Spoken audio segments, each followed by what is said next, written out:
Özünü kim fotoqraf hesab edə bilər? Bu dəqiqə hamı fotoqraf olub və bu əslində çox gözəl bir haldır.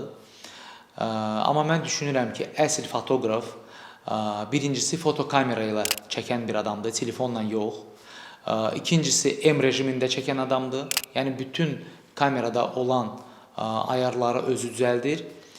Və üçüncüsü kompozisiya və işığı nəzərə alıb çəkiliş edən adamdır. Bax, bu əsl fotoqrafdır. Telefon kameraları artıq yaxşı çəkirsə, fotoqraflara ehtiyac qalacaq?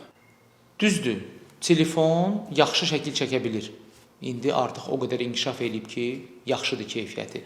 Amma nəzərə alın ki, kameralar da yerində dayanmayıb, inkişaf eləyir, daimi olaraq inkişaf eləyir.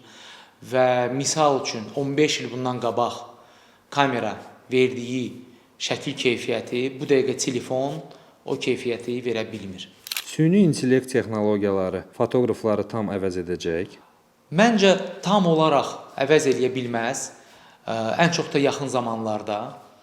Çünki insan faktoru deyilən bir şey var və misal üçün fotoqraf tədbir çəkmək üçün tədbirin özündə olmalıdır ki, oradan kadrlar götürə bilsin.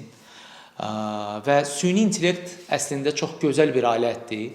Necə ki, Photoshop fotoqrafın köməyinə gəlirdi ki, hansı qüsurları götürmək üçün süni intellekt fotoqrafiyada hansısa bir məqamları daha tez aradan qaldıra bilər və yaxud da ki, əlavə eləyə bilər və çox real eləyir bunu. Düzdür, sıfırdan da süni intellekt şəkil yarada bilir. Amma bütün fotoqrafiyada janrlara bu təsir göstərə bilməz. Yenə də fotoqraf məncə lazım olacaq. Ofisdə işləyən adam fotoqraf kimi əlavə pul qazana bilər? Məncə olar. Düzdür, fotoqrafiya çox vaxt tələb eləyir.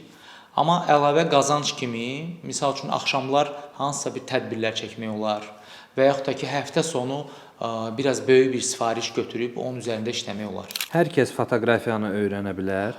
100% öyrənə bilər.